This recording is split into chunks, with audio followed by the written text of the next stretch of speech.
Tonight we have 8 most disturbing true trucker horror stories that will give you nightmares. These are real stories from truck drivers who saw scary things on the road. Things that shouldn't be there. Things that made grown men too scared to drive at night ever again. Picture this. You're driving your big truck down a dark highway. It's 2 a.m. and you're all alone.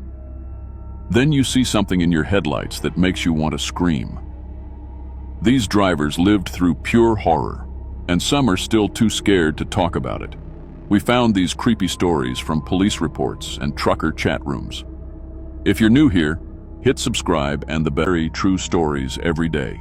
So get ready, because we're going down America's most haunted roads where something evil might be waiting around the next turn.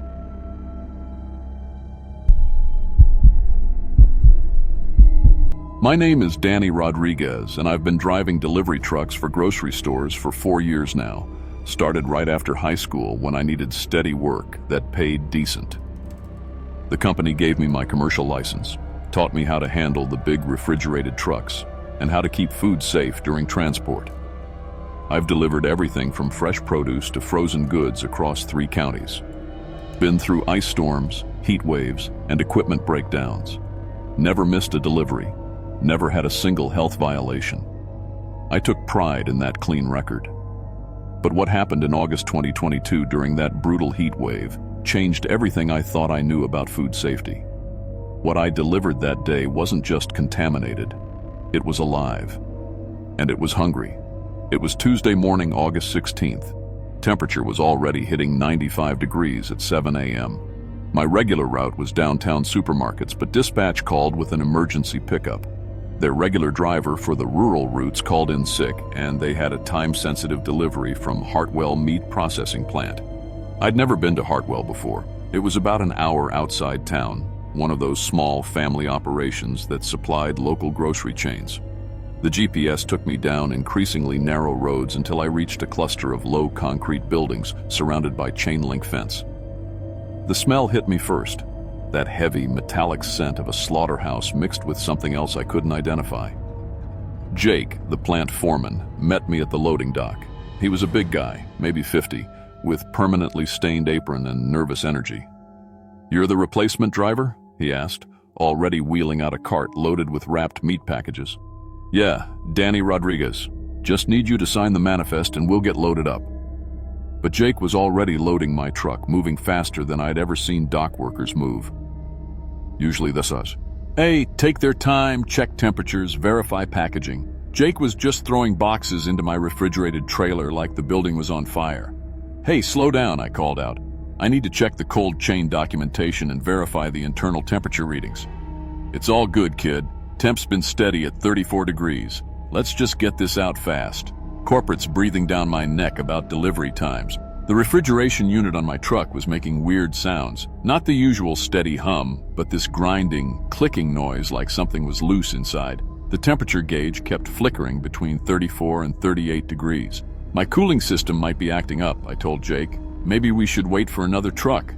"No time," he said, slamming the trailer doors shut. "You'll make it. It's only 2 hours to the supermarket." Within an hour of leaving Hartwell, something was definitely wrong. A sweet, metallic smell started seeping through the vents between my cab and the trailer. At first I thought maybe it was normal.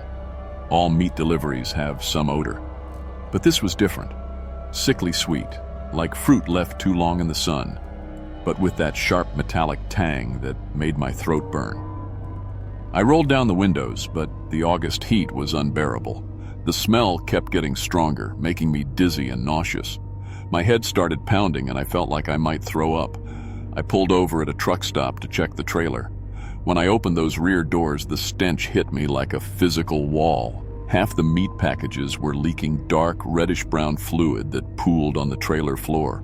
Some of the packages looked like they were moving slightly, bulging and contracting like something was shifting inside. I grabbed a package to inspect it closer. The moment my bare hands touched that leaked fluid, my skin started burning. Not like acid, more like fire ants crawling up my arms. I rushed to the truck stop bathroom and scrubbed my hands raw with soap and hot water, but the burning sensation just spread further up my arms. Red welts appeared where the fluid had touched me. They were hot to the touch and pulsing in rhythm with my heartbeat. I could swear I felt something moving underneath my skin at those spots. Back in the trailer, the situation was getting worse by the minute.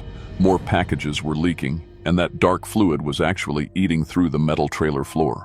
I could see small holes forming where the liquid had pooled. The refrigeration unit finally gave up completely with a loud grinding noise and a puff of black smoke.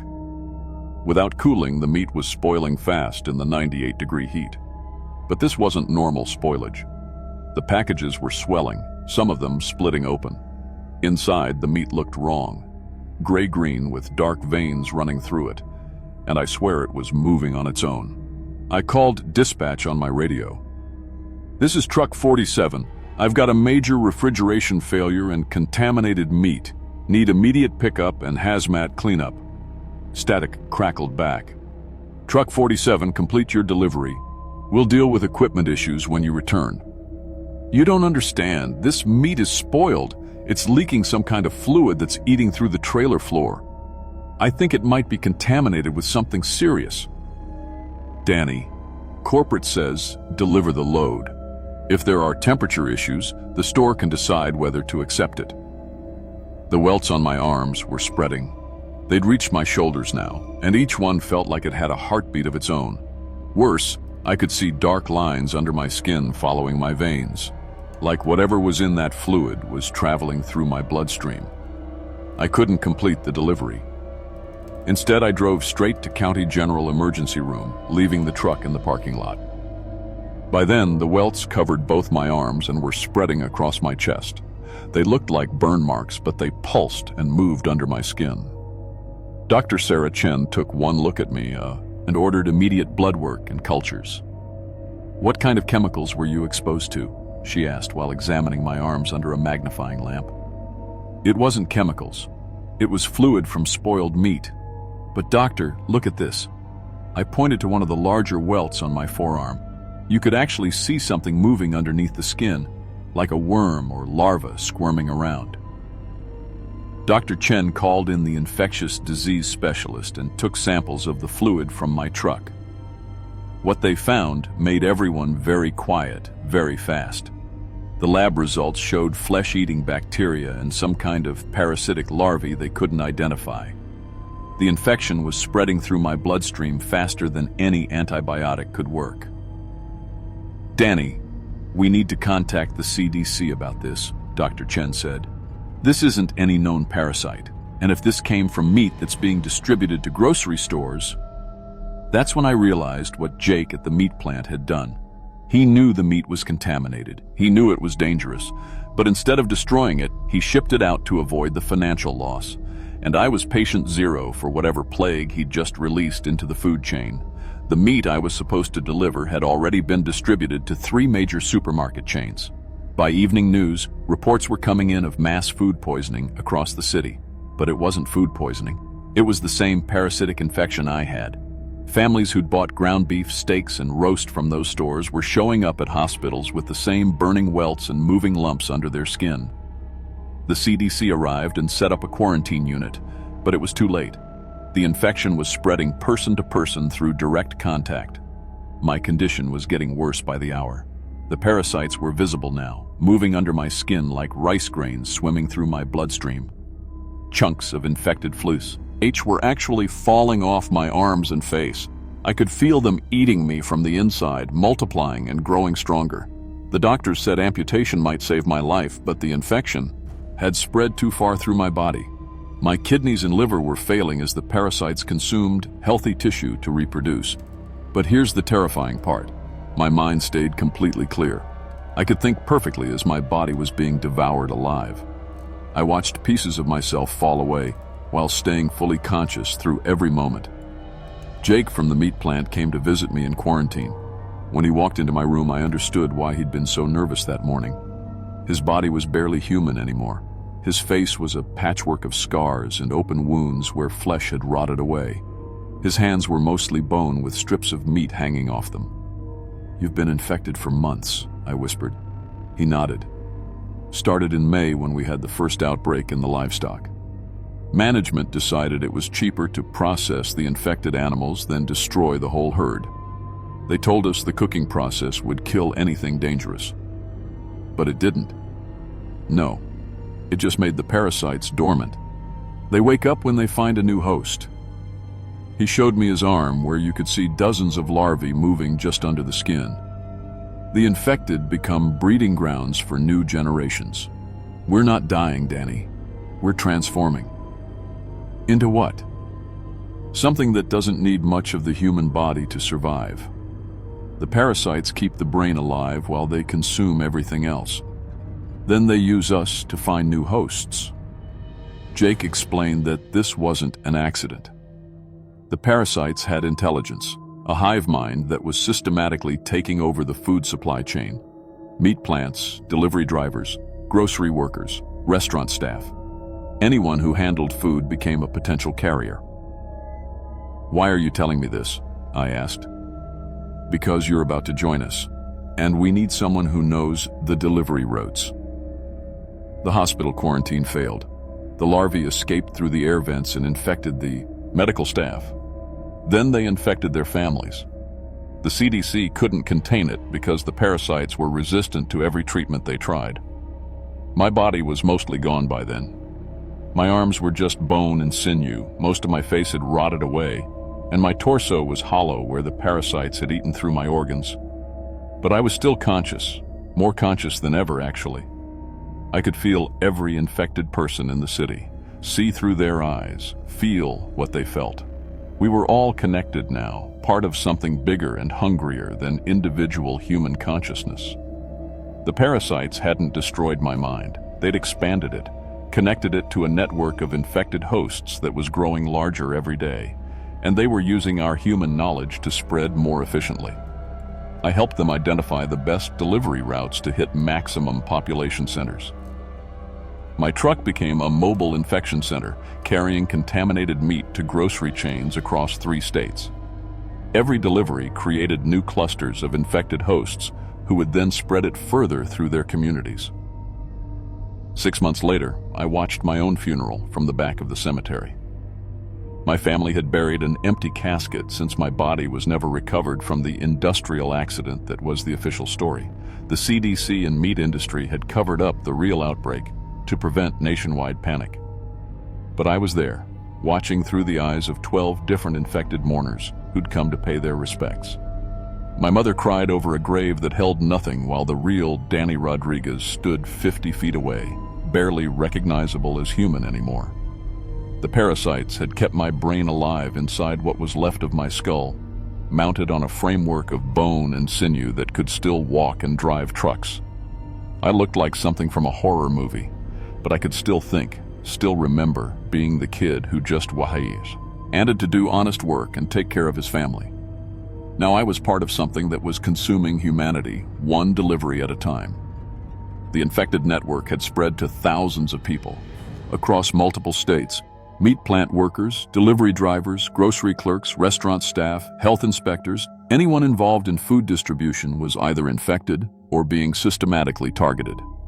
The beautiful thing was how invisible we'd become. Government agencies blamed industrial accidents and contamination events.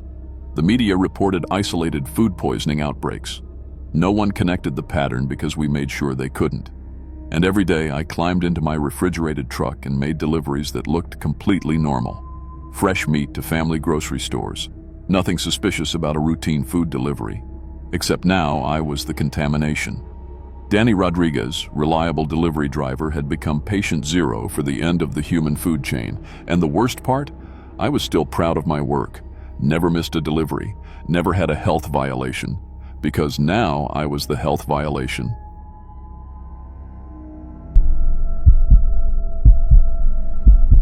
My name is Marcus Johnson, and I've been driving mail trucks for the Postal Service for 8 years. I know every road, every mailbox, and every house on my route through the Montana wilderness like the back of my hand. I've delivered mail through blizzards, ice storms, and summer heat that could melt asphalt. The post office trusts me with the most remote routes because I never get lost, and I always get the job done. Rain or shine, snow or sleet. That's what we promise, and I take that promise seriously. But what happened during that January blizzard in 2023 made me question everything I thought I knew about roads, distance, and reality itself. Some deliveries, I learned, never end. January 15th, 2023 started like any normal winter day.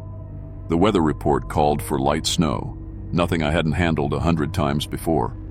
My route covers about 60 miles of rural roads outside Billings, serving farms and ranches scattered across the prairie.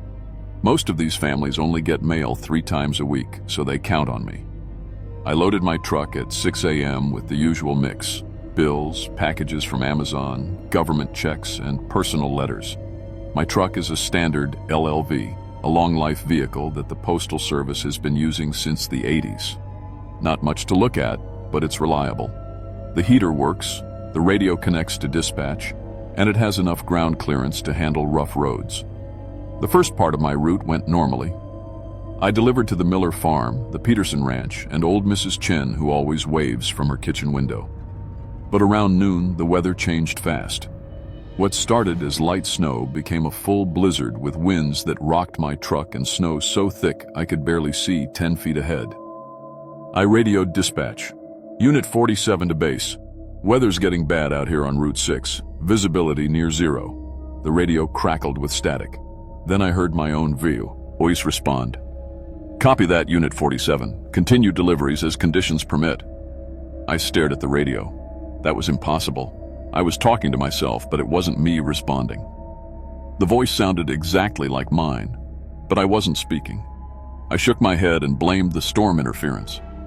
Mountain weather can mess with radio signals. I knew these roads so well that GPS didn't matter anyway.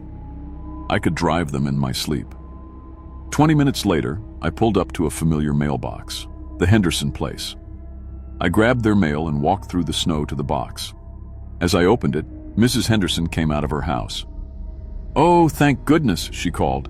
"I've been waiting for my mail all day." I handed her the bundle. "Sorry about the delay. This storm came out of nowhere." She smiled and went back inside. I returned to my truck and checked my delivery log. According to my records, I had already delivered to the Henderson place at 9 a.m. that morning. But Mrs. Henderson acted like she hadn't gotten any mail yet. I must have made a mistake in my log. It happens sometimes when you're rushing. I crossed out the morning entry and wrote the correct time, 12:20 p.m. The next stop was the Wilson farm, about 3 miles down the road. I knew this drive by heart, past 2 cattle gates, over a small bridge, then a left turn at the dead oak tree. But as I drove through the storm, something felt wrong. The road seemed longer than usual. My odometer showed I'd been driving for 20 minutes. But the Wilson farm should only be a 5-minute drive from the Henderson place. When I finally saw a mailbox through the snow, I expected to see the Wilsons' blue farmhouse. Instead, I was looking at the Henderson place again. Mrs. Henderson came out, wrapped in the same coat. "Oh, thank goodness," she called. "I've been waiting for my mail all day." I sat in my truck, staring at her. This was the exact SS scene from 20 minutes ago. Same words, same grateful smile. But when I looked at my hands, they were empty. The mail I'd given her was back in the truck. "Ma'am?" I called out. "Didn't I just deliver your mail?" She looked confused. "No, you haven't been here today. I've been watching for the mail truck since morning." I checked my log again. The Henderson delivery was gone. The page showed no record of ever being to this address today. Something was very wrong, but I had a job to do. I gave her the mail again and continued my route. This time I watched my odometer carefully. After driving for 15 minutes toward the Wilson farm, the numbers hadn't changed, still showing the same mileage as when I left Henderson's place. I checked my fuel gauge, still at 3/4 full, exactly where it had been all morning. Even though I'd been driving for hours, the truck hadn't used any gas. The dashboard clock read 2:47 p.m. It had read 2:47 p.m. when I left the Henderson place. And when I checked again 5 minutes later, it still read 2:47 p.m. Time had stopped. I grabbed the radio. "Unit 47 to dispatch, I'm having some equipment problems. Clock and odometer aren't working." Static filled the speaker. Then my own voice responded. "Unit 47, this is Unit 47, do you copy?" "What, who is this?" This is Marcus Johnson, Unit 47. I'm trying to reach dispatch. I was talking to myself on the radio, not someone who sounded like me. It was actually me, having a conversation with myself. The other me sounded just as confused as I felt. "Where are you?" I asked. "Henderson Place," the other me replied. "Where are you?" "Henderson Place," I said. The radio went silent. I tried to think logically. Radio signals can bounce off mountains and create echoes. Maybe I was hearing a delayed transmission of my own voice, but that didn't explain the odometer, the fuel gauge, or the clock. I decided to turn around and head back to town. Maybe the storm was affecting my equipment more than I thought. But when I made a U-turn and drove back the way I came, the road led to the same mailbox I'd just left. Not just any mailbox, the Henderson Place again. Mrs. Henderson came out of her house. "Oh, thank goodness," she called. "I've been waiting for my mail all day." This was the third time I'd heard those exact words. Same tone, same grateful expression. She had no memory of our previous encounters. I got out of the truck and walked up to her. "Ma'am, how long have you lived here?" 42 years, she said. "My husband and I moved here in 1981. Have you seen other mail trucks today?" She looked puzzled. "Just you. Though I could have sworn I heard a truck earlier, but nobody stopped." I delivered her mail for the third time, then tried something different. I took out my pen and wrote on the mailbox post. Marcus was here, 2:47 p.m. Then I drove to the next house on my route. 20 minutes later, when I inevitably arrived back at the Henderson Place, I checked the mailbox post. The writing was gone. Not faded or weathered away, completely gone, like I'd never written it at all. I tried writing on my own hand, loop number 4. I watched the ink fade and disappear as I stared at it. Mrs. Henderson came out of her house. "Oh, thank goodness, I've been waiting for my mail all day." I started counting the loops. Every time I tried to leave the Henderson Place, every road led back to it. Loop 5, loop 6, loop 7. Sometimes I'd see other houses along the way, the Miller Farm, the Peterson Ranch. But they were always in the wrong order, wrong distances apart. Geography itself had gone crazy. On Loop 10, I tried walking instead of driving. I parked my truck and hiked across the snow-covered fields toward what looked like the Wilson Farm about a mile away. I walked for 30 minutes, always keeping the house in sight. But somehow, I ended up back at my truck from the opposite direction. The Wilson Farm was now behind me, even though I had walked straight toward it. The landscape was shifting around me like puzzle pieces that wouldn't stay in place. On Loop 15, I tried calling my wife Jennifer on my cell phone. "Didn't I just deliver your mail?" She looked confused. "No, you haven't been here today. I've been watching for the mail truck since morning." I checked my log again. The Henderson delivery was gone. The page showed no record of ever being to this address today. Something was very wrong, but I had a job to do. I gave her the mail again and continued my route. This time I watched my odometer carefully. After driving for 15 minutes toward the Wilson Farm, the numbers hadn't changed, still showing the same mileage as when I left Henderson's Place. I checked my fuel gauge. Still at 3/4 full, exactly where it had been all morning. Even though I'd been driving for hours, the truck hadn't used any gas. The dashboard clock read 2:47 p.m. It had read 2:47 p.m. when I left the Henderson Place. And when I checked again 5 minutes later, it still read 2:47 p.m. Time had stopped. I grabbed the radio. "Unit 47 to dispatch, I'm having some equipment problems. Clock and odometer aren't working." Static filled the speaker. Then my own voice responded. "Unit 47, this is Unit 47, do you copy?" "What, who is this?" "This is Marcus Johnson, Unit 47. I'm trying to reach dispatch." I was talking to myself on the radio, not someone who sounded like me. It was actually me, having a conversation with myself. The other me sounded just as confused as I felt. "Where are you?" I asked. "Henderson Place," the other me replied. "Where are you?" "Henderson Place," I said. The radio went silent. I tried to think logically. Radio signals can bounce off mountains and create echoes. Maybe I was hearing a delayed transmission of my own voice, but that didn't explain the odometer, the fuel gauge, or the clock. I decided to turn around and head back to town. Maybe the storm was affecting my equipment more than I thought. But when I made a U-turn and drove back the way I came, the road led to the same mailbox I'd just left. Not just any mailbox, the Henderson place again. Mrs. Henderson came out of her house. "Oh, thank goodness," she called. "I've been waiting for my mail all day." This was the third time I'd heard those exact words. Same tone, same grateful expression. She had no memory of our previous encounters. I got out of the truck and walked up to her. "Ma'am, how long have you lived here?" 42 years, she said. "My husband and I moved here in 1981. Have you seen other mail trucks today?" She looked puzzled. "Just you, though I could have sworn I heard a truck earlier, but nobody stopped." I delivered her mail for the third time, then tried something different.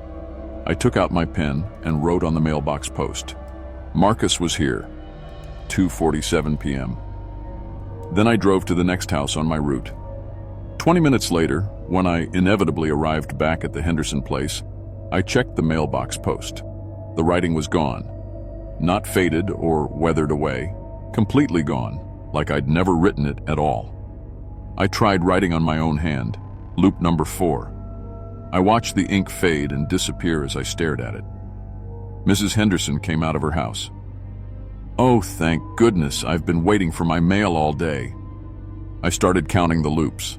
Every time I tried to leave the Henderson place, every road led back to it. Loop 5, loop 6, loop 7. Sometimes I'd see other houses along the way, the Miller farm, the Peterson ranch. But they were always in the wrong order, wrong distances apart. Geography itself had gone crazy. On loop 10, I tried walking instead of driving. I parked my truck and hiked across the snow-covered fields toward what looked like the Wilson farm about a mile away. I walked for 30 minutes, always keeping the house in sight. But somehow, I ended up back at my truck from the opposite direction. The Wilson farm was now behind me, even though I had walked straight toward it. The landscape was shifting around me like puzzle pieces that wouldn't stay in place.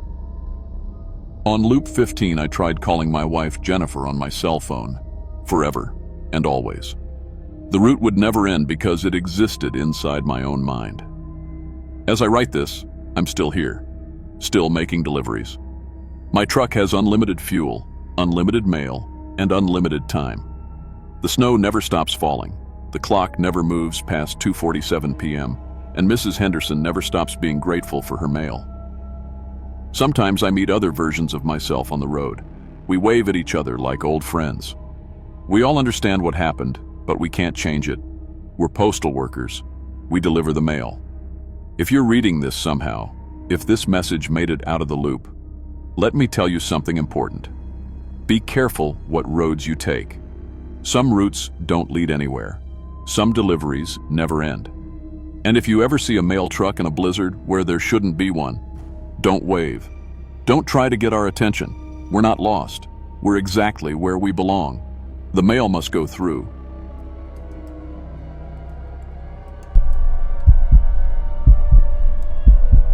My name is Kevin Park, and I've been driving ambulances for 6 years. Started when I was 20, fresh out of EMT training. I thought I'd save lives, make a difference. The pay wasn't great, but helping people felt right. When COVID hit, everything changed. Hospitals got crazy busy. Ambulance companies started hiring part-time drivers just to keep up. That's when I picked up trucking work on weekends, moving medical supplies, equipment, stuff like that. The money was better than my regular job. May 2022 was when it all started. Healthcare workers were quitting left and right. Burnout, they called it. I was pulling double shifts, sleeping in my car between calls. That's when Dr. Harrison found me. I was grabbing coffee at the hospital when he walked up. Tall guy, maybe 50, wearing scrubs that looked expensive. He knew my name somehow. Said he'd heard good things about my driving record, clean license, never late, professional attitude. He offered me a job I couldn't refuse, $500 per transport, cash. What kind of transport? I asked. Medical transfers, he said. Moving patients between rural hospitals. Nothing complicated. They'll be sedated, stable. You just drive. $500 for what sounded like a 2-hour drive. I was broke, behind on rent. When do I start? The first pickup was at Mercy General, about 40 miles outside the city. Dr. Harrison met me in the parking garage with a woman in scrubs. Nurse Patricia, he called her. They had a patient on a gurney, covered with blankets. Middle-aged man, breathing steady but completely out. Heavy sedation, Dr. Harrison explained. He's got severe psychiatric issues. Might say strange things if he wakes up. Just ignore anything he tells you. The patient looked healthy, though. Good color in his face, strong pulse when I checked. The restraints seemed excessive. Thick leather straps arose on his wrists and ankles. I'd transported psych patients before. They usually used soft restraints, not this prison-style stuff. We loaded him into the back of my transport van. Dr. Harrison handed me an address. Some place called Valley Medical Center, about 90 minutes away. He gave me a radio to call if anything went wrong. Halfway there, something did go wrong. I heard mumbling from the back, then, clearer, "Help me." I looked in my rearview mirror. The patient's eyes were open, staring right at me. "Please," he whispered, "don't take me there." I grabbed the radio. "Dr. Harrison, patient's conscious." "That's normal," his voice crackled back. "He's delusional. Don't engage. Keep driving." The patient kept talking, said his name was Michael, that he'd been grabbed from a homeless shelter. Said Dr. Harrison had injected him with something, told him he was going to a hospital for treatment. But something felt wrong about his story. He seemed too clear, too focused for someone who was supposed to be heavily sedated. When we arrived at Valley Medical Center, I understood why the patient was scared. It wasn't a hospital. Not really. It was a warehouse with a small sign that said, Valley Medical Research. No ambulances outside, no emergency room, just a loading dock. The staff who met us wore surgical masks and gowns, but no name tags, no hospital IDs. They wheeled Michael inside fast, really fast. I heard him scream once before the doors closed, then nothing but the sound of machines starting up. Dr. Harrison paid me cash as promised. 5 crisp $100 bills. "Tomorrow, same time, same place," he said. "You did good work today." I drove home feeling sick. $500 richer, but something was very wrong. The second transport was worse. This time the patient was a young woman, maybe 25, Hispanic with long dark hair. She wasn't as sedated as Michael had been. The restraints were tighter. "My name is Sophia," she said as soon as we left the parking garage. "I was walking home from work when they grabbed me. 2 men in a van. They brought me to that doctor. I looked at her chart. It said multiple organ failure, terminal condition, but she looked perfectly healthy. Her skin was clear, eyes bright, no signs of illness at all. The doctor keeps us in a basement," she continued. "There are others. He takes 1 organ at a time, keeps us alive as long as possible." My hands started shaking on the steering wheel. "That's not possible." She lifted her shirt. A fresh surgical scar ran along her left side, still stitched up. "They took my kidney 3 days ago." I pulled over. This couldn't be real. But the scar was there, red and fresh. Professional stitching, like a real surgery. I tried to unlock the back doors to let her out, but they were electronic locks, controlled from outside. The windows didn't open either.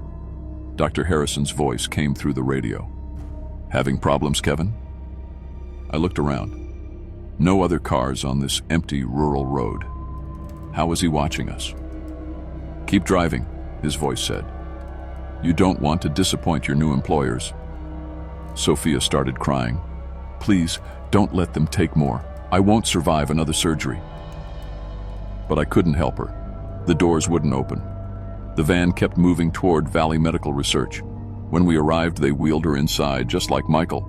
I heard the same scream, the same machines starting up. Dr. Harrison paid me again. "Good work. See you tomorrow." That night I tried to call the police. The desk sergeant knew Dr. Harrison's name, said he was a respected member of the community, donated to police charities. When I described Valley Medical Research, the sergeant said it was a legitimate medical facility, properly licensed. "You sure you're not confused?" he asked. "Maybe stress from your regular job? You EMT guys see a lot of rough stuff." I hung up. Nobody was going to believe me. The third transport changed everything. I recognized the PT immediately. Her face had been on the news for 2 weeks. Ashley Chen, college student who disappeared walking to her car after evening classes. The whole city was looking for her. She was barely conscious, but awake enough to write on a piece of paper she'd hidden in her sleeve. "They took my kidney already. Don't let them take more." She showed me the scar on her side, fresh, just like Sophia's. But this one was infected, bleeding through the bandages. "There are 12 of us," she whispered.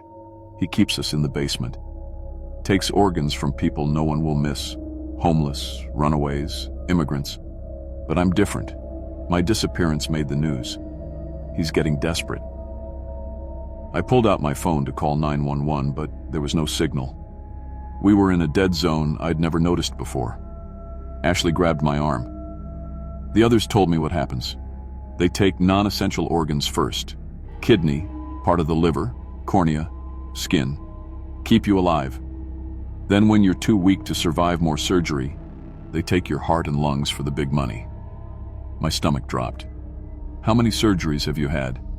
"This will be my third," she said. "Most people don't survive the fourth." We arrived at Valley Medical Research, same routine. They wheeled her inside fast, but this time I heard Dr. Harrison on his radio talking to someone else. "The driver's getting suspicious," he said. "We might need to add him to the list." Add me to what list? I got my answer the next day when Dr. Harrison called with a different job. Not transporting patients. He wanted me to come in for a routine health screening. "Just standard stuff," he said. "Blood work, physical, required for all our contractors." I'd never had a health screening for my ambulance job, but I needed the money. I went. The facility looked different during the day.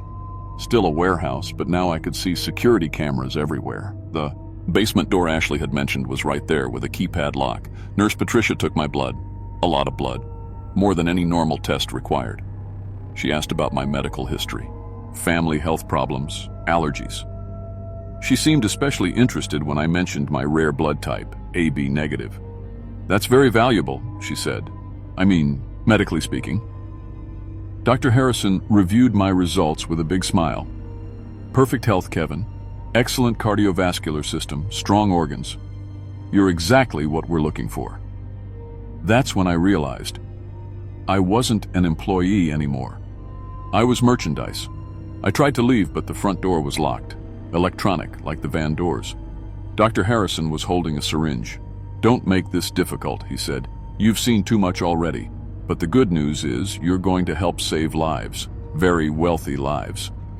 The needle went into my neck before I could fight back. The room started spinning. I woke up on a metal table in the basement. Bright lights overhead, surgical instruments on trays nearby. I could move my head, but my body was completely paralyzed. Some kind of drug that kept me conscious but helpless. The basement was bigger than I'd imagined. 12 beds, just like Ashley said. Most were occupied. I recognized some faces. Sophia was there, connected to machines, barely breathing. Michael was gone.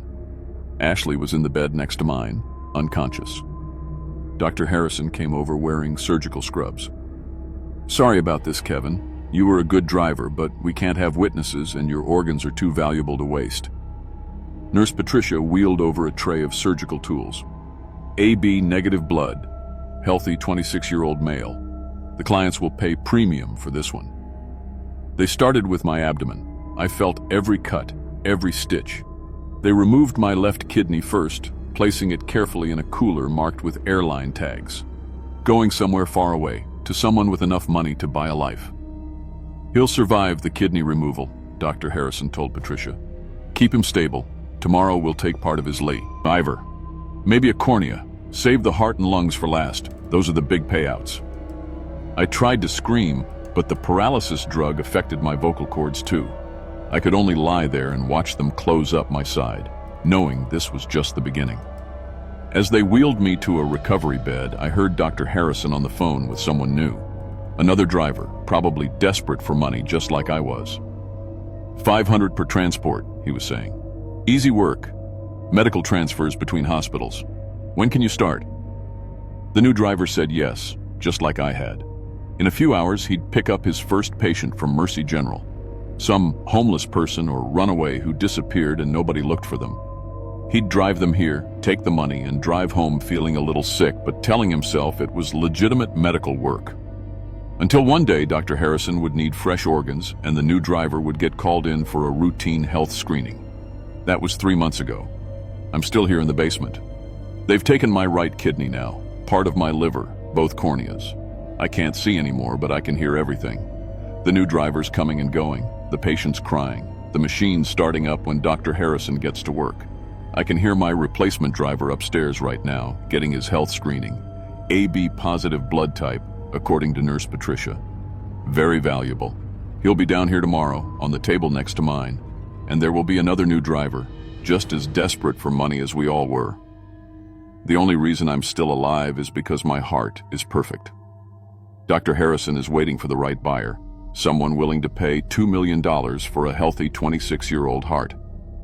He found one yesterday. The surgery is scheduled for tomorrow morning. If you're a driver, any kind of driver, and someone offers you easy money for medical transports, remember, or my story. Remember Kevin Park. Don't take the job, because once you see too much, you don't stay a driver very long. You become the cargo.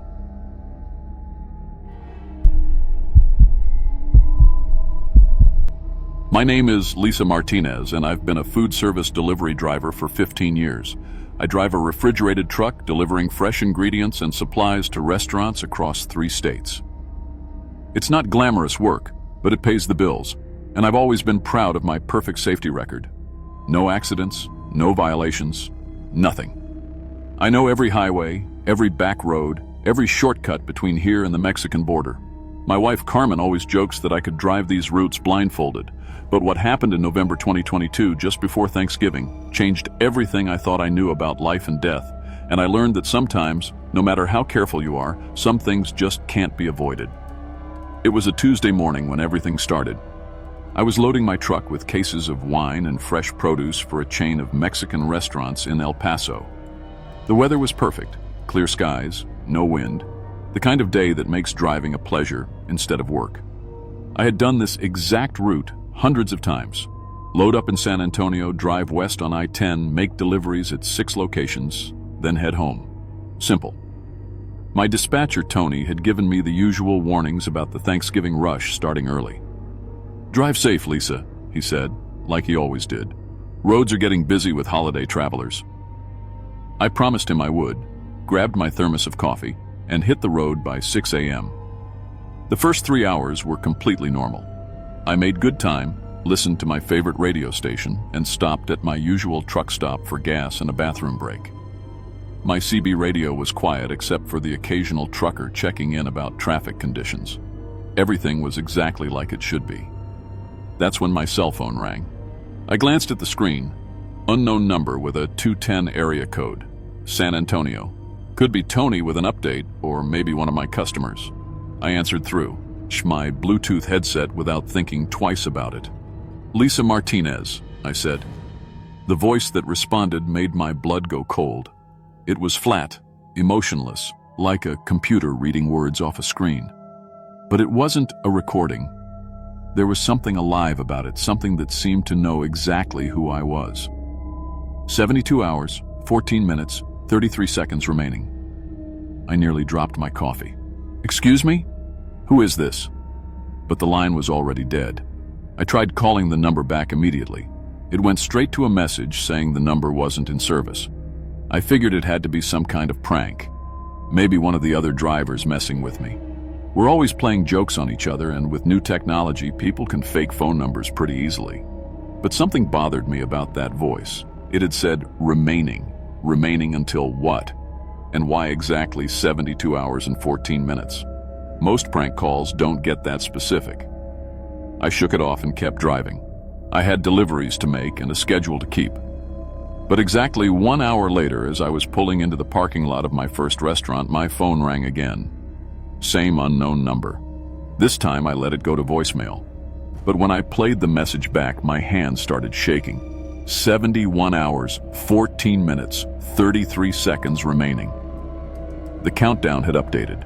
Exactly 1 hour later, exactly 1 hour less time remaining. This wasn't a prank. This was something else entirely. I tried to focus on my work. The restaurant manager signed for his delivery. We chatted about the upcoming holiday rush, and I loaded my empty cases back into the truck.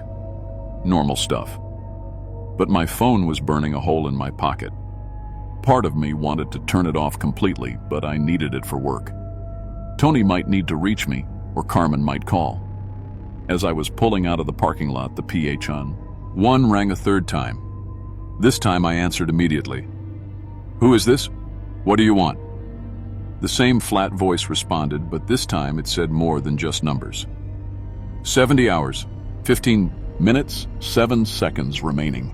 You will die in a truck fire at the intersection of Highway 90 and Ranch Road 674. The accident will occur at 2:47 p.m. on Friday. Your truck will flip after being hit by a red pickup truck running a stop sign. The fire will start immediately. You will be conscious for the first 43 seconds. I pulled over so fast I nearly went into the ditch. My heart was pounding so hard I could hear it in my ears. "This isn't funny," I said into the phone. "I don't know what kind of sick game this is, but you are currently parked on the shoulder of Highway 90, exactly 2.3 miles east of Hondo. You just delivered wine and vegetables to Casa Miguel restaurant. The manager's name is Roberto, and he told you his wife is pregnant with their third child. This information is correct." I looked around frantically. There was nobody else on this empty stretch of road. No other cars, no buildings, nothing. But somehow this voice knew exactly where I was and exactly what had just happened in my delivery. "Who are you?" I whispered.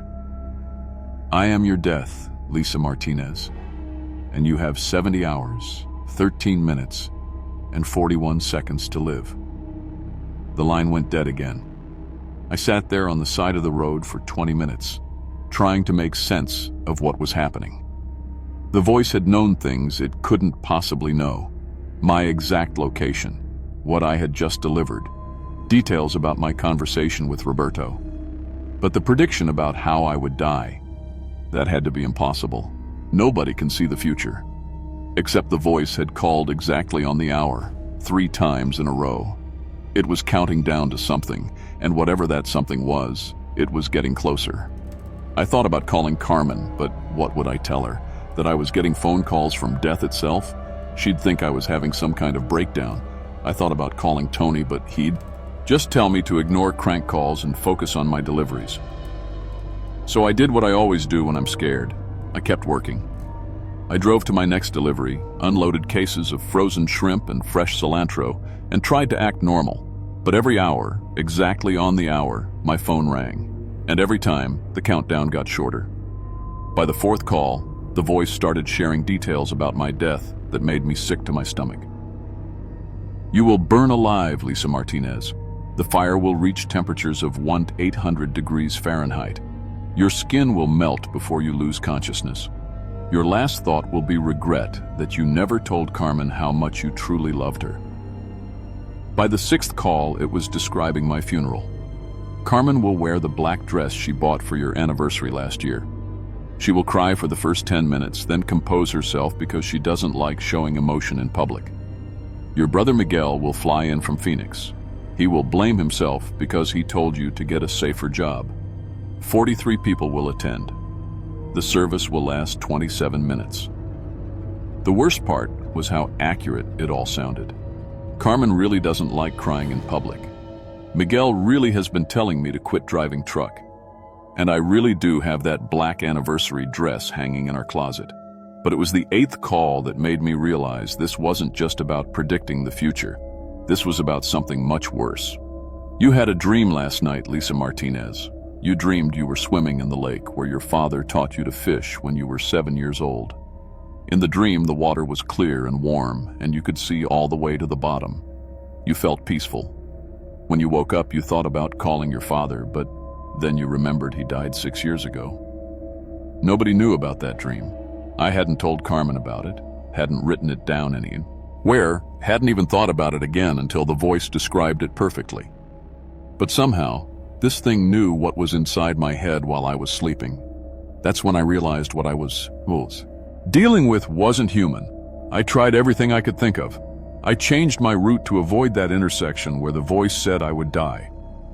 Immediately, my phone rang. Route change irrelevant. Death will now occur at the intersection of Highway 16 and County Road 235. Same time, same manner, same result. I turned off my phone completely and pulled the battery out. But when I got to my next delivery, the restaurant manager handed me a message. Some guy called the restaurant looking for you. Said to tell you that you have 47 hours and 12 minutes remaining. That night I went home and told Carmen everything. She listened without interrupting, then held my hand across the kitchen table.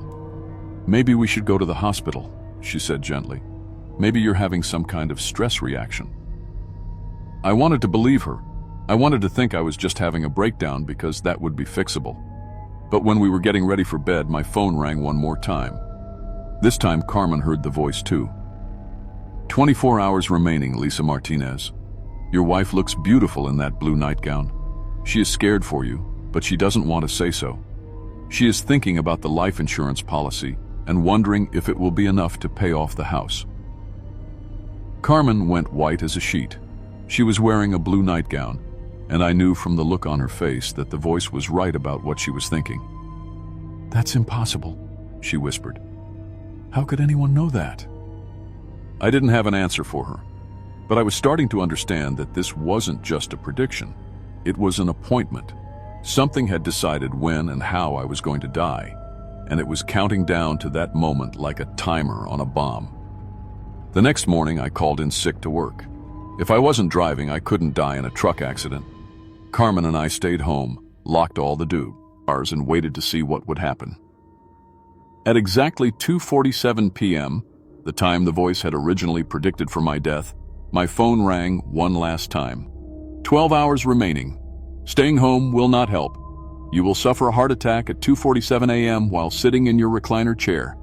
Your wife will find your body at 6:30 a.m. when she wakes up. The cause of death will be listed as natural causes, but we both know better. Carmen was listening on speakerphone. When she heard that she might lose me either way, she made a decision that terrified me. We're running away, she said. We'll pack right now and drive to California. If this thing can predict the future, maybe we can change it by going somewhere completely different. But as we were throwing clothes into suitcases, the phone rang again. 6 hours remaining. If you run, she dies too. Car accident on Interstate 10, mile marker 257. Head-on collision with a semi-truck. Carmen Martinez will survive for 4 minutes after impact. She will call your name 17 times before losing consciousness. I stopped packing immediately. The voice was giving me a choice: accept my own death alone, or cause Carmen's death by trying to save myself. It wasn't really a choice at all. I sent Carmen to her sister's house across town. I told her I needed to face this alone and that I loved her more than anything in the world. She cried and begged me not to give up, but I made her promise to stay away until morning. Then I came home, sat in my recliner, and waited for death to arrive. At exactly 2:47 a.m., I felt a crushing pain in my chest. My left arm went numb and I couldn't breathe. As I was dying, my phone rang one final time, but this time I didn't answer it, because I already knew what it was going to say. 0 hours, 0 minutes, 0 seconds remaining. The strange thing is, I'm still here to tell this story. The heart attack was real. The paramedics confirmed it. But somehow, I survived. The doctor said it was a miracle, that someone my age and health shouldn't have made it through that kind of cardiac event. But I know the truth. I think by accepting my death, by choosing to save Carmen instead of myself, I broke whatever contract had been made. The countdown reached 0, but instead of ending my life, it ended its power over me. I never got another call from that voice, but I did quit driving truck. Some appointments with death can be broken, but I'm not willing to test fate twice. Carmen and I moved to a small town in New Mexico, and I got a job at the local hardware store. It's quiet work, safe work, and every night at 2:47 a.m., I'm awake and grateful to see another sunrise. Because I learned that death isn't always inevitable. Sometimes it's just very, very punctual.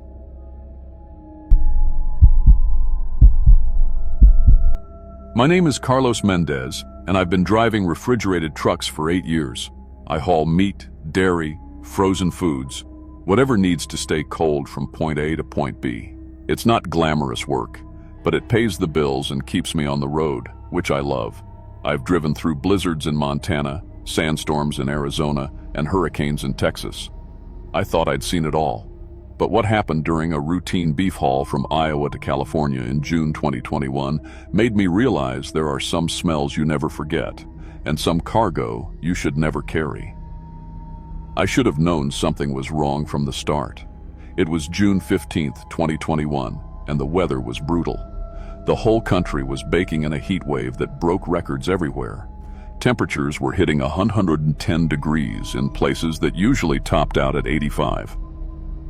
My company, Cross Country Cold Haul, got a rush job from Midwest Meat Processing in Cedar Rapids, Iowa. They needed a full load of beef transported to Los Angeles within 72 hours. I pulled into the plant at 6 a.m.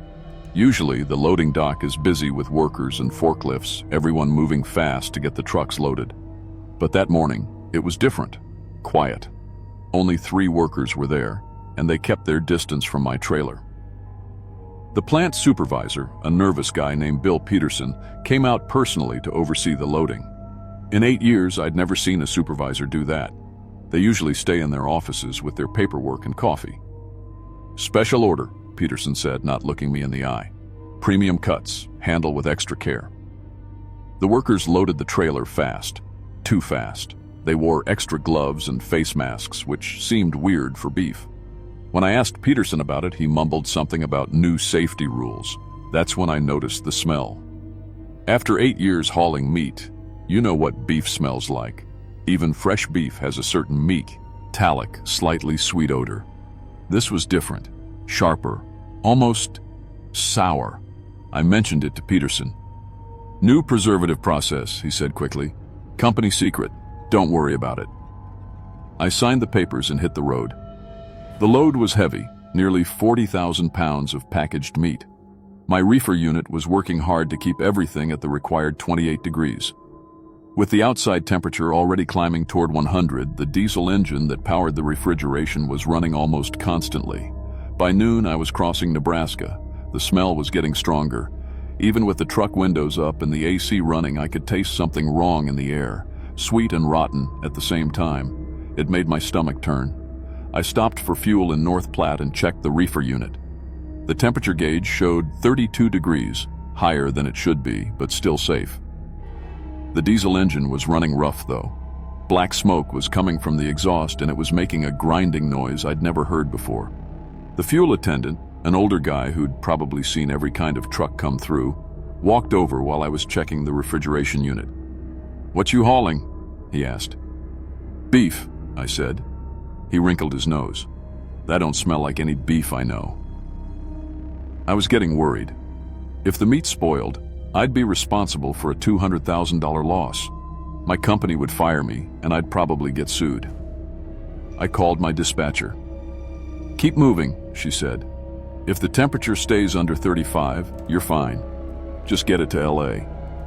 Easy for her to say. She wasn't the one breathing that smell. By evening, I was in Colorado.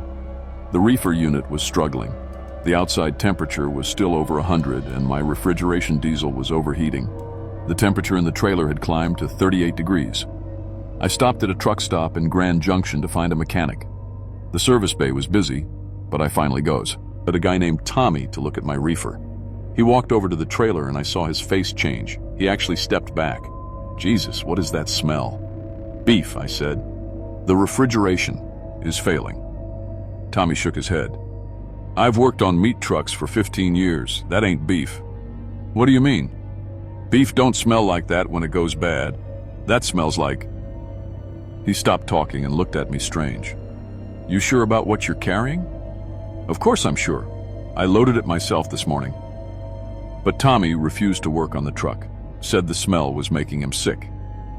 3 other mechanics said the same thing. Nobody would go near my trailer. I was stuck. The temperature was climbing toward 40 degrees, and I still had 12 hours to Los Angeles.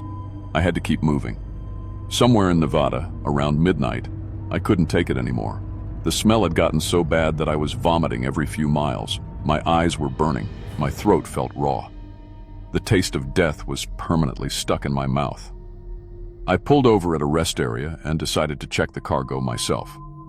The trailer had a side door for inspections. I'd never used it. Company policy was to only open the rear doors at delivery. But I had to know what was making that horrible smell. I broke the seal on the side door and immediately regretted it. The smell hit me like a physical blow. I fell to my knees, retching. When I could finally breathe again, I pulled out my flashlight and looked inside. The meat packages were wrong. They were the right size and shape, wrapped in the same white butcher paper and plastic, but the color was off, too dark. And some of the packages were leaking. A thick, dark liquid was pooling on the trailer floor. That's when I saw it. From one torn package, a human finger was sticking out. I dropped my flashlight. It rolled across the trailer floor, the beam bouncing around, showing me more horrible details. A foot in another package, what looked like part of a face, teeth. I wasn't hauling beef. I was hauling chopped up human bodies. I slammed the door shut and ran to my truck. My hands were shaking so bad I could barely dial 911. When the operator answered, I could barely speak. "I need police," I gasped. I think I'm hauling dead people."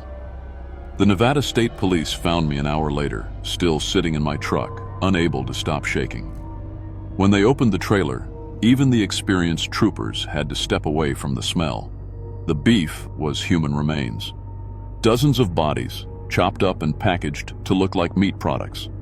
The FBI later determined that Midwest Meat Processing had been operating as a disposal service for a network of killers across the Midwest. They were paying Bill Peterson to process human remains through the legitimate meat operation. The worst part? Some of the packages had already been delivered to restaurants and grocery stores. People had eaten human meat without knowing it. They rushed me to the hospital in Las Vegas. The doctor said I'd been breathing decomposition gases for nearly 20 hours. My lungs were damaged. My throat was burned. They kept me for 3 days, pumping me full of antibiotics and steroids. But the physical damage was nothing compared to what it did to my mind. I can't eat meat anymore. The smell of any cooking meat makes me vomit. I developed panic attacks, couldn't sleep. Every time I closed my eyes, I saw that finger sticking out of the package. My wife tried to help, but I was a mess. I'd wake up screaming about the smell. I couldn't work. No trucking company would hire me after the scandal made the news. We lost our house. She finally left me 6 months later. The FBI investigation revealed that at least 12 truckers had unknowingly transported human remains over the past 2 years. 3 of them died from lung damage caused by breathing decomposition gases during long hauls. The others, like me, developed permanent breathing problems and psychological trauma. I testified against the disposal network, helped put away 15 people, including Peterson and the killers who used their service. But it didn't bring back my health, my career, or my marriage. Today, I'm on permanent disability. My lungs are scarred, and I need an oxygen machine to breathe at night. The doctors say the damage is permanent.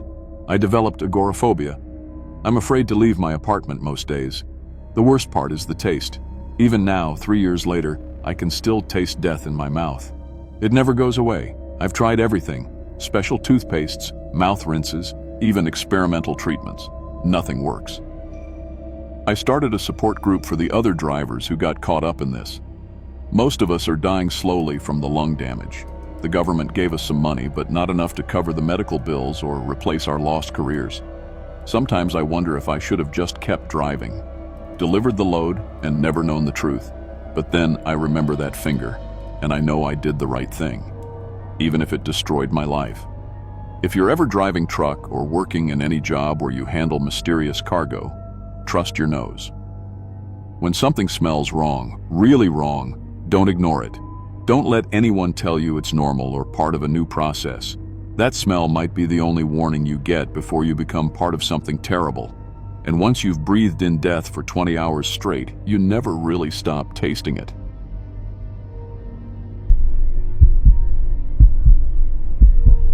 My name is Janet Wheeler, and I've been a long-haul trucker for 22 years. Started when I was fresh out of high school, needed good money fast. I've driven every highway from Maine to California through blizzards that made the road disappear and heat waves that cracked the asphalt. I've handled blown tires at 70 miles per hour, brake failures on mountain passes, and drunk drivers who think an 18-wheeler can stop on a dime. But what happened in September 2020 at that sleep research facility changed everything I thought I knew about my own mind. I haven't slept right in 3 years. Started small, just trouble falling asleep after long hauls. Then it got worse. I'd be driving and suddenly jerk awake, realizing I'd been asleep for maybe 10-15 seconds. Micro-sleep, they call it. At 65 miles per hour, that's enough to kill someone. The Department of Transportation doesn't mess around with sleepy drivers. I'd already gotten 2 violations for fatigue-related incidents.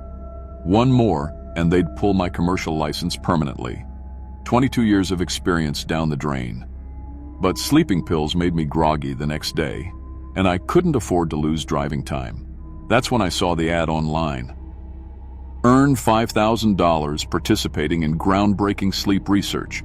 Help advance medical science while solving your sleep problems. Free treatment included. $5,000 would cover my truck payments for 2 months. And free treatment? I was desperate enough to try anything. The Midwest Sleep Research Center looked legitimate. Clean building, fancy equipment visible through the windows, proper signage. Dr. Morrison met me at the front desk, gray-haired guy in his 50s, wearing a white coat with his name embroidered on it. He had that calm, professional voice doctors use when they're trying to make you feel safe. Mrs. Wheeler, thank you for volunteering. Your sleep issues are exactly what we're studying. He walked me through a hallway lined with certificates and medical awards. We're testing a new treatment that could eliminate chronic insomnia permanently. The contract was 12 pages long. Legal stuff I didn't understand, medical terms that went over my head. But the payment schedule was clear. $2,000 up front, $3,000 when the study finished. I signed without reading most of it. Biggest mistake of my life. The sleep lab looked like a hospital room. Single bed, cameras mounted in the corners, and a window where technicians could watch. Dr. Morrison explained they'd attach electrodes to monitor my brain activity, heart rate, and muscle movement. Standard procedure, he said. We'll also need to give you a small injection each night, he added, preparing a syringe. It helps us track your brain chemistry during different sleep phases. The injection site stung for a few seconds. Then I felt warm and relaxed. Within minutes, I was falling into the deepest sleep I'd had in years. No tossing and turning, no lying awake staring at the ceiling. Just peaceful, dreamless darkness. I woke up feeling amazing, refreshed in a way I'd forgotten was possible. Dr. Morrison was taking my blood pressure when I opened my eyes. How do you feel, Janet? Incredible. I haven't slept like that since I was a kid. Excellent. We'll need a blood sample for our records. Then you're free until tonight. The second night, the injection felt different. Same sting, but then a weird tingling sensation spread up my arm. I felt dizzy for a moment before sleep took over. When I woke up, there were bruises on my arms and back. Dark purple marks like someone had grabbed me hard. Dr. Morrison, what happened to me last night? He checked his clipboard. You were quite active during your sleep cycles. Very animated movement. Active? I don't remember any dreams. That's normal. REM sleep often doesn't produce memorable dreams. He showed me a tablet with video footage. We recorded your sleep for analysis. The video showed me sitting up in bed, eyes closed, moving my arms and legs like I was having a conversation with someone. But it didn't look like me. The way I held my head, the gestures I was making. It was like watching a stranger wearing my face. Is that really me? Sleep behavior can be very different from waking behavior. Nothing to worry about. But I was worried. The person in that video seemed confident, alert, purposeful. Nothing like how I acted when I was awake and tired all the time. The third night, things got stranger. The injection made me feel like I was floating before I lost consciousness. When I reviewed the video the next morning, sleeping me was having full conversations. I couldn't hear what the researchers were saying, but I was responding like I knew them personally. Who was I talking to? Our sleep technicians sometimes interact with subjects to gauge responsiveness during different sleep phases, Dr. Morrison explained. You were quite talkative. What did I say? Just standard response testing, memory recall, basic information processing. But something was wrong. In the video, sleeping me looked comfortable, familiar with the staff, like we'd known each other for years instead of days. During the day, I started having gaps in my memory. I'd be sitting in the facility's waiting room, then suddenly realize an hour had passed with no memory of what happened. I found notes written in my handwriting that I didn't remember making. The notes scared me. They described things I'd supposedly done on the road, cutting off cars on purpose, running red lights, even forcing a minivan off the highway near Cincinnati. Things I would never do, written in my own handwriting. Dr. Morrison, I'm having memory problems during the day now. Some temporary disorientation is normal as your brain adjusts to proper sleep cycles. It should resolve once the treatment is complete. That night, I pretended to fall asleep after the injection, but fought to stay aware. It was like trying to stay awake during surgery. Whatever they were giving me was strong, but I managed to hear part of my conversation with the technicians. The highway exit after mile marker 247, sleeping me said in a voice that sounded more confident than I'd ever been. The target will be alone. Good. And the secondary location? The truck stop on Route 18. I know the security schedule. I wasn't talking about delivering cargo. I was talking about hurting someone. The next morning, I tried to ask other study participants if they were having similar experiences. There were 6 of us total, all professional drivers having sleep problems. But every time I started talking to someone, a staff member would interrupt and separate us. During lunch, I managed to whisper to another trucker named Mike, "Are you having weird dreams? Memory problems?" His eyes went wide. "You too? Man, I don't know what they're doing to us, but I feel like someone else is living in my head." Before he could say more, Dr. Morrison appeared. "Janet, we need you for additional testing." They led me to a different room with more sophisticated equipment. Brain scanners, IV equipment, monitors I didn't recognize. "We're going to try a deeper level of treatment today," Dr. Morrison said. "It might be a bit intense." That's when I realized they weren't treating my insomnia. They were doing something to my brain, creating some kind of second personality that came out when I was unconscious. And that other version of me was being trained to do things I'd never agree to while awake. I tried to leave, but Dr. Morrison showed me the contract I'd signed. Buried in all that legal language was a clause giving them custody of me for the full 30-day study period. I was legally trapped. "Dut, I want to call my wife. Communication with the outside world could contaminate the study results. Don't worry, Janet, we're helping you." But I knew they weren't helping anyone.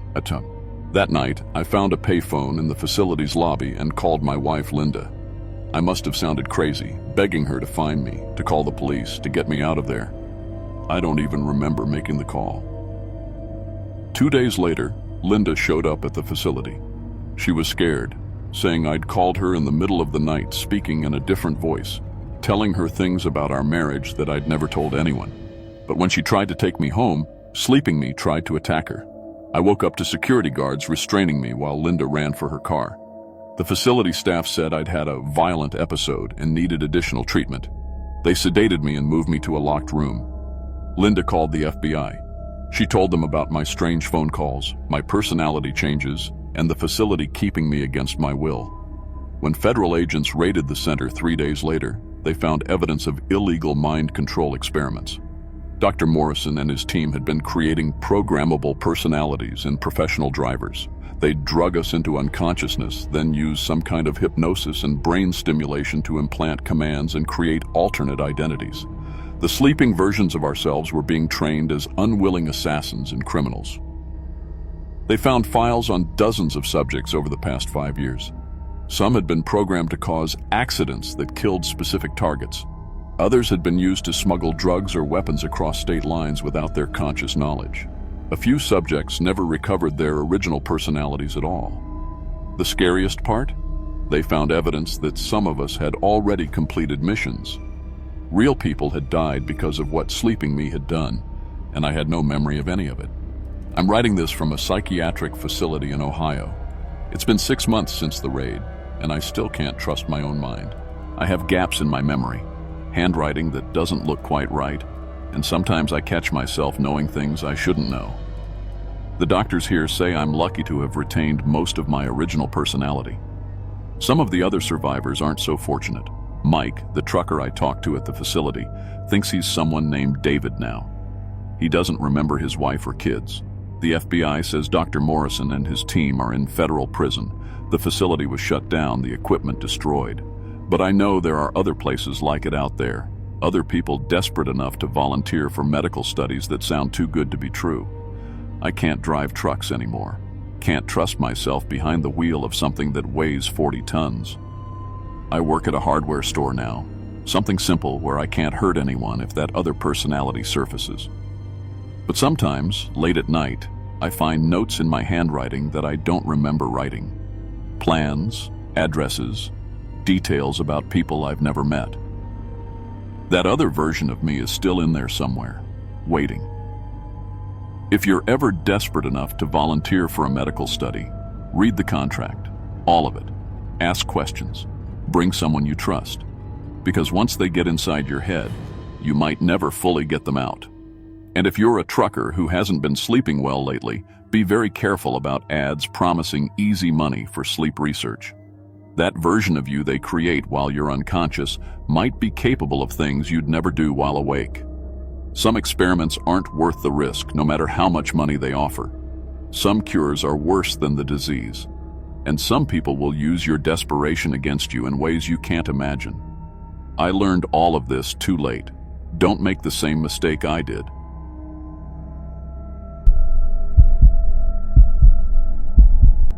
My name is Steve Patterson, and I've been a long-haul trucker for 23 years. Started driving when I was 28, right after my youngest was born. Been hauling freight across all 48 states, logging over 2 million miles without a single accident.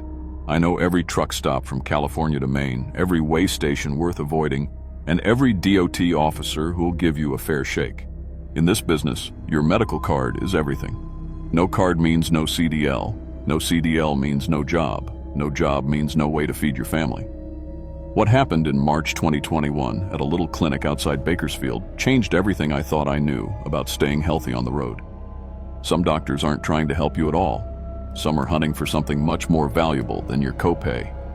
March 15th, 2021.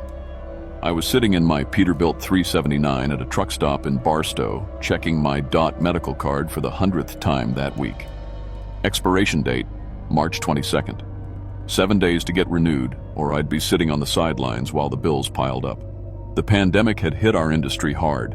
Freight rates were down, fuel costs were up, and everybody was cutting corners to stay afloat. I called my regular doctor back in Phoenix. "Sorry, Steve," his receptionist said. "Dr. Martinez is booked solid for the next 3 weeks. Best I can do is April 12th. That wouldn't work. I had a load of electronics heading to Georgia, then furniture back to California. 2 weeks without driving meant losing almost $4,000 in income. My wife Sarah was already working double shifts at the diner just to keep up with our mortgage. That's when dispatch called with what seemed like good news. "Hey Steve, got a company recommendation for you," Johnny said over the radio. "There's a clinic in Bakersfield that does DOT physicals for half price. Bunch of our other drivers have used them. Quick and easy." Half price sounded too good to be true, but with money tight, I couldn't afford to be picky. The address Johnny gave me led to a small medical plaza on the wrong side of town. The kind of place where the parking lot has more potholes than pavement, and the signs haven't been updated since the 80s. Valley Health Services occupied a corner unit between a check cashing place and a discount tire shop. The waiting room was packed with truckers, probably 8 or 9 guys, all holding their medical paperwork and looking tired. That should have been my first clue. What kind of doctor has that many DOT physicals scheduled for a Tuesday afternoon? Dr. Reeves looked professional enough. Mid-50s, white coat, stethoscope around his neck. His handshake was firm. His smile was warm, and he seemed to know his stuff when he started asking the standard DOT questions. height, weight, any medications, sleep apnea, diabetes, heart problems. All routine. "Let's get some blood work done first," he said, pulling out more vials than I'd ever seen for a DOT physical. "Company insurance is covering comprehensive testing. Might as well take advantage, right?" I should have asked questions. Normal DOT physicals don't require blood work unless you have diabetes or take certain medications. But I was tired, stressed about money, and just wanted to get back on the road. I let him take what felt like half a pint of blood without saying a word. "Now let's get you a tetanus booster," Dr. Reeves said, preparing another needle. "When was your last one?" I couldn't remember, so I didn't object. The shot burned going in more than normal. Within minutes, I felt dizzy and nauseous. "That's normal," Dr. Reeves assured me. "Sometimes people have reactions to tetanus shots. Just lie down here for a few minutes." The exam table was cold against my back. The fluorescent lights above buzzed and cared. I closed my eyes just for a minute, and everything went black. I woke up alone in the exam room. The clock on the wall said 6:30 p.m. I'd been out for over 3 hours. My head felt like it was stuffed with cotton, and there was a dull ache in my right side. When I tried to sit up, the room spun like a carnival ride. Dr. Reeves appeared in the doorway, clipboard in hand. "Ah, you're awake. Sorry about that. You had quite a reaction to the tetanus shot. Fainted right on the table." I've never fainted in my life. Not when I broke my leg in 3 places. Not when I had food poisoning so bad I couldn't keep water down for 2 days. Something was wrong, but my brain felt too foggy to figure out what. "Here's your medical card," Dr. Reeves said, handing me the familiar blue form. "Good for 2 years. Your blood work came back perfect." That made no sense. Blood work takes at least a day to process, sometimes longer. But there it was. My signed, stamped DOT medical certificate. All I wanted was to get out of there and back to my truck. I stood up slowly, still dizzy. There was a small bandage on my right side, just above my hip. "What's this for?" "Oh, you scraped yourself when you fell. Just a small cut. Keep it clean, and you'll be fine." The drive to my next pickup in Fresno was brutal. I felt weak and nauseous, like I was fighting off the flu. Every bump in the road sent a sharp pain through my right side. I pulled into a rest area to check the bandage, thinking maybe it was just taped too tight. What I found underneath wasn't a scrape. It was a clean, professional incision, about 2 inches long, closed with surgical stitches. The kind of precise cut you see in operating rooms, not from falling off an exam table. My hands shook as I reapplied the bandage. There had to be an explanation. Maybe I'd hurt myself worse than Dr. Reeves let on. Maybe they'd had to do some kind of emergency procedure, but why wouldn't he tell me about it? Over the next few days, the weakness got worse instead of better. I could barely manage 8-hour driving shifts, and I've always been good for 12 to 14 hours on the road. The pain in my side was constant now, a deep ache that no amount of ibuprofen could touch. Finally, I couldn't take it anymore. I was in Phoenix for a delivery, so I drove straight to Dr. Martinez's office. Even without an appointment, he agreed to see me when I explained what was happening. "Steve," Dr. Martinez said, looking at my CT scan results, "I need you to sit down." The scan showed empty space where my right kidney should have been. Professional surgical removal, probably within the last week. The remaining kidney showed signs of damage, likely from the trauma of losing its partner so suddenly. "Where did you have this surgery?" Dr. Martinez asked. "And why didn't you tell me about it?" I felt the floor drop out from under me. "I didn't have surgery. I just had a DOT physical." Dr. Martinez looked at me like I'd lost my mind. "Steve, someone removed your kidney. This is major surgery. You should have been in a hospital for at least a week, with proper post-operative care." My hands were shaking again. "I need to call the police." The next morning, I drove back to Bakersfield with a detective named Rodriguez. The medical plaza was completely empty. Valley Health Services was gone. No furniture, no equipment, no sign they'd ever existed. Even the name had been scraped off the door. "Happens more than you'd think," Rodriguez told me. "Fly-by-night operations targeting people without good insurance. They set up shop for a few months, then disappear." The man I'd known as Dr. Reeves had been using a dead physician's license number. The real Dr. Reeves had died in a car accident in 2018. Everything about the clinic had been fake. The business license, the medical certifications, even the diplomas on the wall. "Why truckers?" I asked. "You guys are perfect targets," Rodriguez explained. "You're always moving, you don't have regular doctors, and you need medical cards to work. By the time you realize something's wrong, the operation's long gone." Rodriguez put me in touch with an FBI task force that had been tracking similar cases across the country.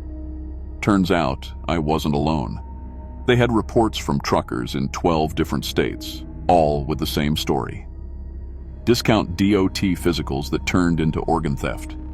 I started reaching out through trucker forums and CB radio networks. The stories were heartbreaking. A driver from Texas was missing part of his liver. A woman from Michigan had lost a kidney and a cornea. A guy from Florida was on dialysis 3 times a week, just like me. The FBI estimated that over 200 truckers had been victimized over 3 years. The stolen organs were sold to wealthy patients who didn't want to wait for legal transplants. One kidney could sell for $150,000 on the black market. My kidney probably paid for someone's luxury vacation. I lost my CDL when my remaining kidney started failing. Can't pass a DOT physical when you need dialysis to survive. 23 years of safe driving, gone. My truck got repossessed. Sarah had to take a 3rd job to cover our medical bills and the mortgage. Insurance wouldn't cover my treatment because they classified my kidney removal as elective surgery. Even though I had police reports and FBI case files proving I was the victim of a crime, the insurance company said I should have been more careful about where I got medical care. The transplant list has a 5-year wait for people my age. My doctors give me 2 years, maybe 3 if I'm lucky, and stick to the dialysis schedule perfectly. I spent my remaining time trying to warn other drivers. I testified before Congress about the need for better verification of medical facilities. I spoke at truck stops and driver training schools. I even made YouTube videos, though I hate being on camera. The FBI task force eventually shut down 3 more fake clinic operations and arrested 12 people. But the masterminds, the ones making millions from our stolen organs, they got away. Probably set up shop somewhere else, targeting different groups of vulnerable people. Some good came from it. New laws require stricter licensing verification for DOT physical providers. There's a national database now where drivers can check if a clinic is legitimate. It won't save me, but maybe it'll save someone else's life. I'm writing this from hospice care in Phoenix. The cancer developed in my remaining kidney 6 months ago, just like the doctors predicted. Sarah's here with me, along with our kids. They've been amazing through all of this, never once blaming me for trusting the wrong doctor. If you're a driver reading this, please be careful. That discount physical might cost you more than money. It might cost you everything. Always verify your doctor's credentials. Always ask questions about procedures you don't understand. And if something feels wrong after a medical exam, get a second opinion immediately. The people who did this to me are still out there. They're probably targeting someone else right now. Maybe another trucker, maybe construction workers, maybe anyone desperate enough to cut corners on healthcare. Don't let them make you their next victim. Your life is worth more than saving a few bucks on a medical exam. My name is Steve Patterson, and I wanted you to know the truth about what happened to me on Highway 99 outside Bakersfield, California. Some doctors aren't trying to heal you. Some are looking for parts to sell to the highest bidder. Stay safe out there. And remember, if it seems too good to be true, it probably is.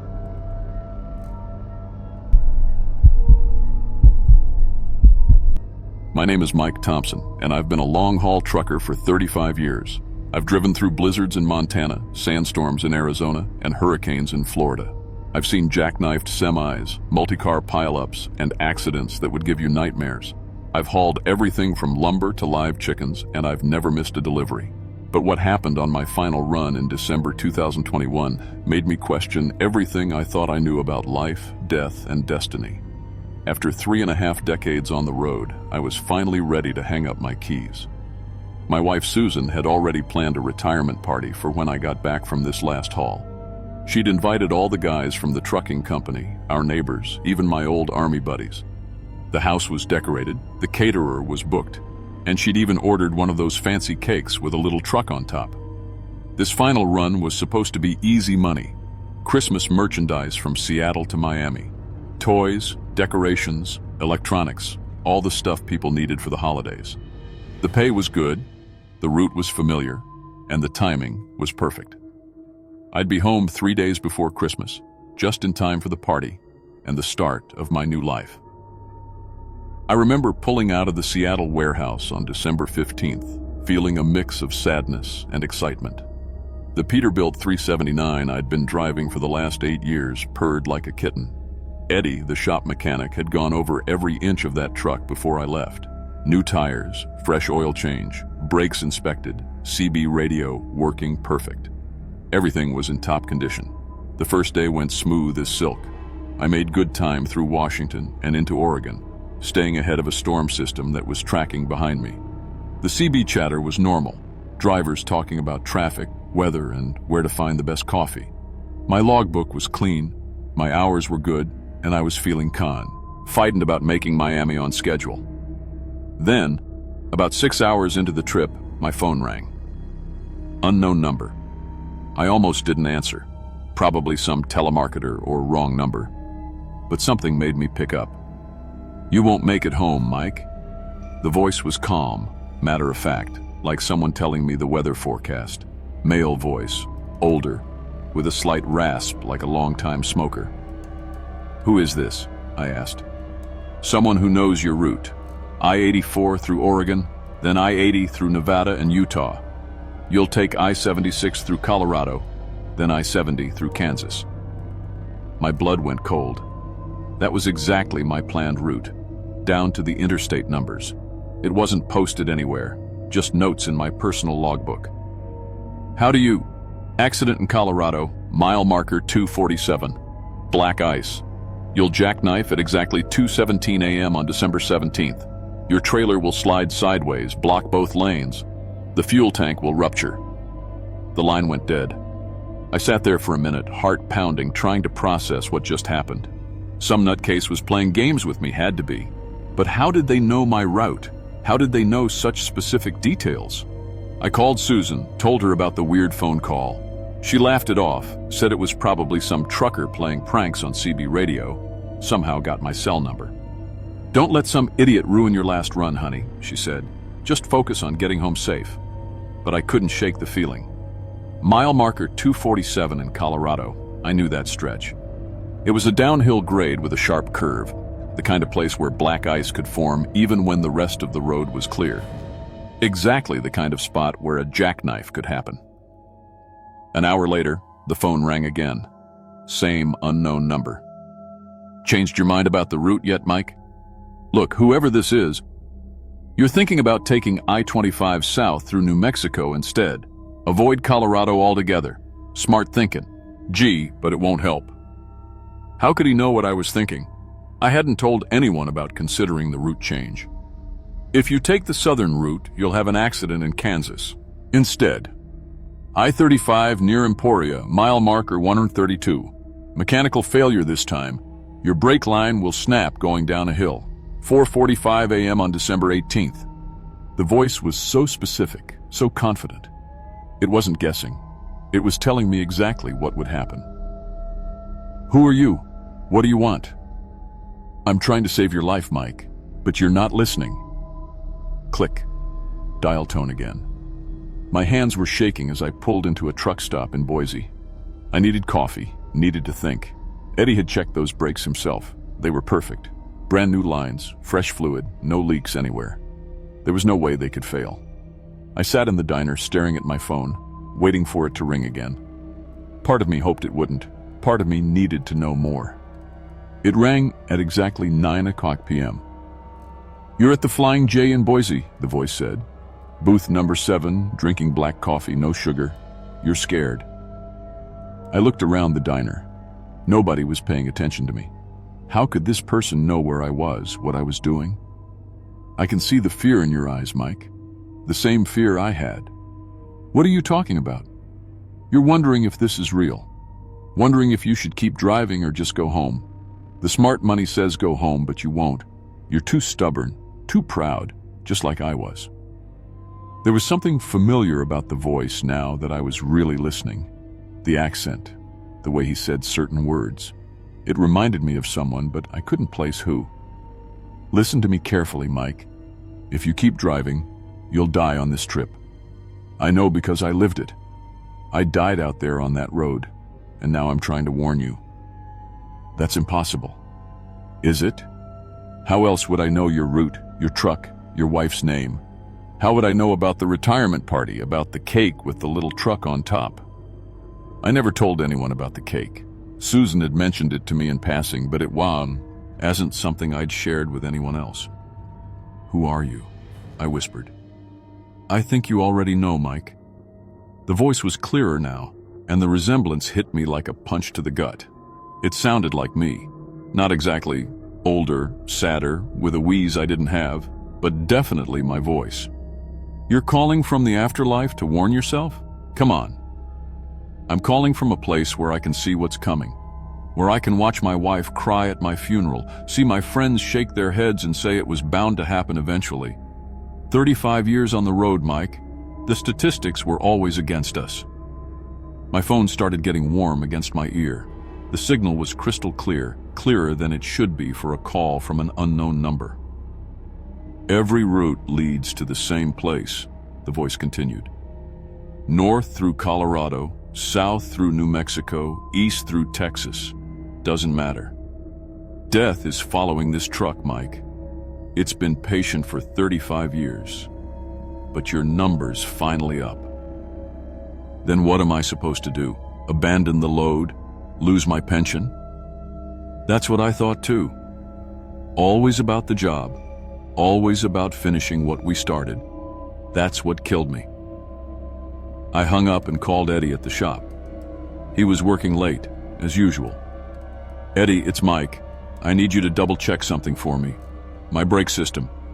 You sure everything's good? Mike, I went over that truck myself. Brakes are perfect, fluids clean, lines are new. Why? You having problems?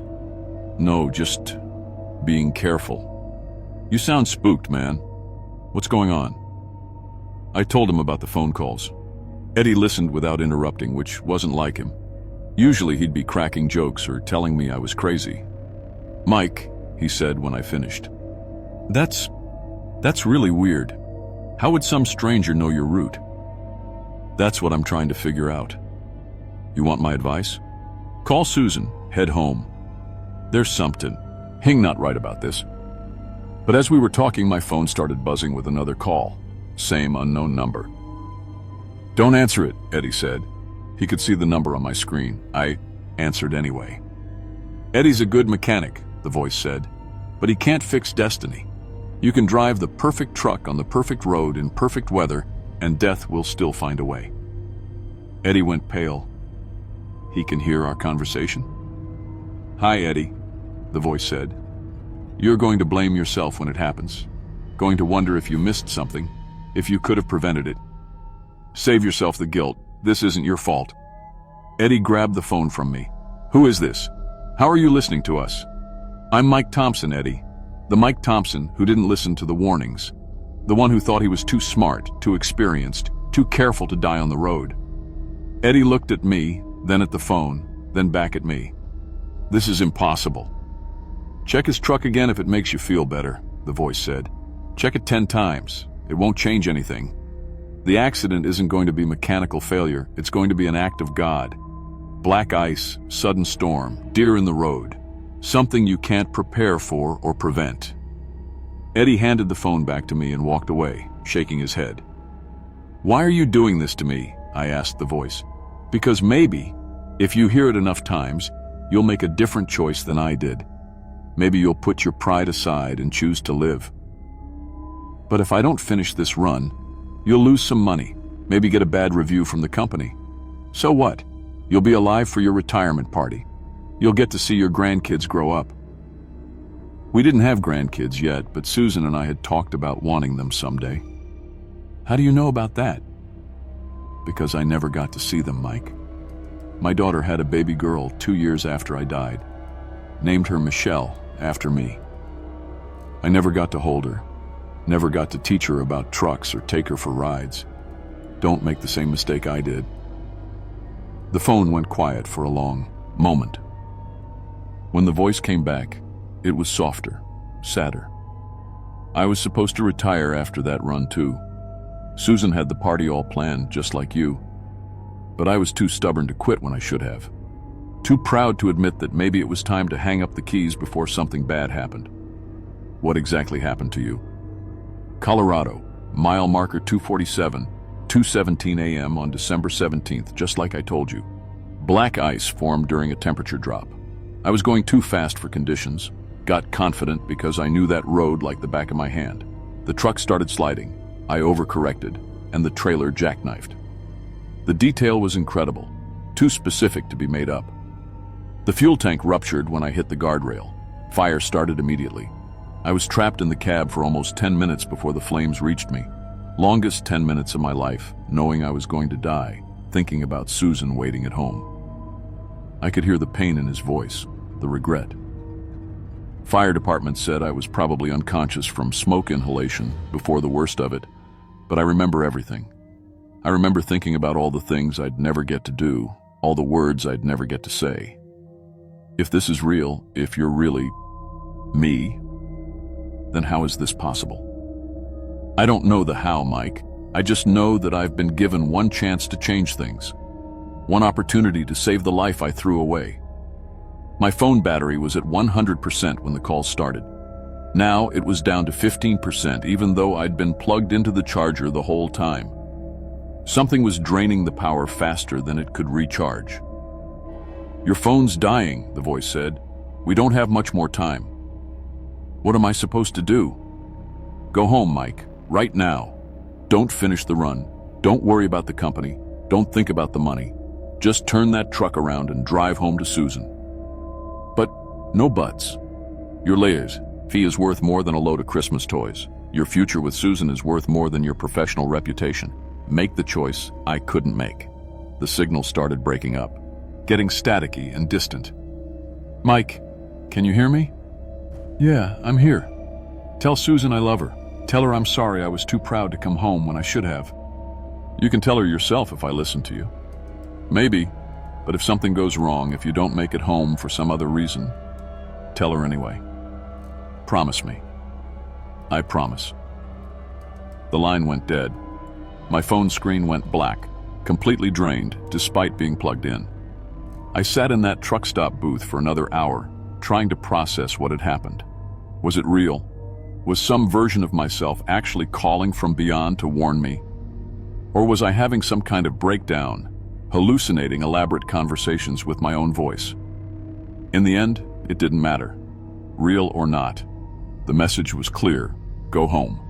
I called the company dispatcher and told them I was having a family emergency, needed to turn the load over to another driver. They weren't happy, but they arranged for someone to meet me in Salt Lake City and take over the haul. I drove straight home to Susan, arriving 2 days before the scheduled retirement party. She was confused at first, then worried when I told her about the phone calls.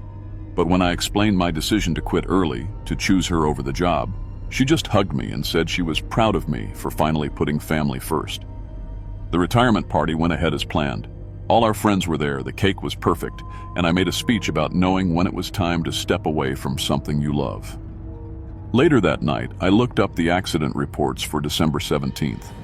There was no jackknife at mile marker 247 in Colorado, no black ice, no fire, no fatality. The road was clear and safe.